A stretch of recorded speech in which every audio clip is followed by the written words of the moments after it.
சொல்றது ஈஸி, செய்யறது கஷ்டம் சும்மா சொன்னாங்க. ஏன் அப்படி சொல்றேன்னு பாத்தீங்கன்னா, 100 நாள் ஒழுக்கம் சவால் எடுத்தாச்சு. எடுத்த முதல் நாளே ஆப்பு. ஆனா அதை தட்டி விடுங்க. ஆனா அது பண்றதுக்கு அவ்வளவு கஷ்டமாவும் ஒண்ணும் இல்ல. ஆனா ஃப்ரீயா சுத்தி நின்ற நானு யூடியூப் ஸ்டார்ட் பண்ணோன்னே எனக்கே தெரியாம செம பிஸி ஆயிட்டேன். வீடியோஸ் எடுக்கிறது, அப்லோட் பண்றது, எடிட் பண்றது எல்லாமே. இது மூலமா நிறைய விஷயங்கள் கத்துக்கிட்டேன். அதாவது எடிட்டிங், கன்சிஸ்டன்சி, அதுக்கப்புறம் மெயினா நம்ம ஒழுக்கம். சரி, நம்ம இன்னைக்கு கதைக்கு வருவோமா? சட்டு பிட்டுன்னு சொல்றேன். காலையில சஹார் சாப்பிட்டு பிரேயர் முடிச்சுட்டு ஒரு குட்டி நாப்புக்கு அப்புறம் குளிச்சு முடிச்சுட்டு காலேஜுக்கு வந்து நம்ம கொஞ்சம் ஃபாஸ்ட் தான். எல்லாம் ப்ரோக்ராமும் போட்டு முடிச்சுட்டு கேம் தான் விளையாடி அடுத்த வீட்டுக்கு வந்தோடனே ரம்ஜான் மாசத்துல மட்டும் செய்யற நோன்பு கஞ்சி வாங்கிட்டு எழுதுறதுக்கு 2 பென்னு வாங்கிட்டேன். இவ்வளவு நாளா கை டிஸ்லோகேட் ஆயிடுச்சுன்னு எல்லா ஸ்டாஃப் கிட்டயும் சாக்கு சொல்லி சுத்தி நின்றேன். எப்போ நான் பேண்ட் கழட்டினோ அடுத்த செகண்ட் தூக்கி கொடுத்தாங்க பாருங்க அசைன்மெண்ட். எப்படி தெரியுமா இருந்தது?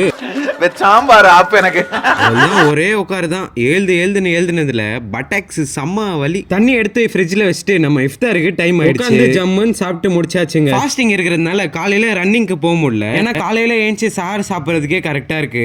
சரி ஈவினிங் போலான்னு பார்த்தா நல்லா இஃப்தார்லாம் பண்ணிட்டு ஜம்முன்னு சாப்பிட்டு ஓட முடியல. அப்படியே வயிறு பிடிக்குது. இந்த 2 ஃபார்முலாக்கு நடுவுல நான் மாட்டின்னு நிக்கிறேன். வெயிட் எக்ஸசைஸ்லாம் இப்போதைக்கு மறந்துருன்ட்டாங்க. ஏன்னா நம்ம ஷோல்டர் 2வது தடவை இறங்கி இருக்கிறதுனால ரொம்ப வீக்கா தாங்க. சின்ன வயசுல இருந்தே ஒரு ஆக்டிவான பர்சனுங்க. அந்த குட்டி வயசுல எனக்கு பாடி பில்டிங் பண்ணணும்னு ரொம்ப ஆசை. சின்ன வயசுல நிறைய போட்டோ எடுத்து வச்சிருப்பாங்க. அந்த மாதிரி ஒரு ஆள் நான். எப்போல இருந்து எனக்கு ஷோல்டர் டிஸ்லோகேட் ஆச்சோ அப்போல முன்னாடி மாதிரி ஹெவி வெயிட்ஸ்ல லிஃப்ட் பண்ணவே முடியல. வெயிட்டான கம்பேக் தரேன். ஆனா அதுக்கு கொஞ்சம் வெயிட் பண்ணணும். உங்களுக்கும் இந்த மாதிரி ஏஜ் ஆனதுக்கு அப்புறம் மாத்திரை சாப்பிடாம இருக்கணும்னா நல்லா வாக்கிங் போங்க, நல்லா எக்ஸசைஸ் பண்ணுங்க, நல்லா புரோட்டீன் ஃபுட்டா சாப்பிடுங்க. நம்ம இந்தியன் டயட்ல புரோட்டீனே இல்லங்க. ஜாஸ்தி பிடிச்ச டயட் நம்மளுது. நம்ம ஒர்க்லாம் முடிஞ்ச உடனே கொஞ்ச நேரம் GTA 5 விளையாடிட்டு எனக்கு வர இன்ட்ரூசிவ் தாட்ஸ்லாம் இதுல தாங்க ஃபுல்ஃபில் பண்ணுவேன். கேம்லாம் விளையாடி முடிச்சுட்டு நம்ம ஷோல்டர் ஸ்டெபிலிட்டி அண்ட் மொபிலிட்டிக்காக கொஞ்ச நேரம் எக்ஸசைஸ் பண்ணிட்டு பிடிச்சிருந்துச்சுன்னா ஒரு லைக், சப்ஸ்கிரைப், ஃபாலோ தட்டி விட்டு போங்க. நீங்க பண்ற ஒரு சப்ஸ்கிரைப் உங்களுக்கு வெறும் ஒரு டச்சா மட்டும் தான் இருக்கலாம். ஆனா எனக்கு ஒரு பெரிய மோட்டிவேஷன். எல்லாருக்குமே ரொம்ப நன்றி. ஏன்னா இன்ஸ்டால 100 ஃபாலோவர்ஸும்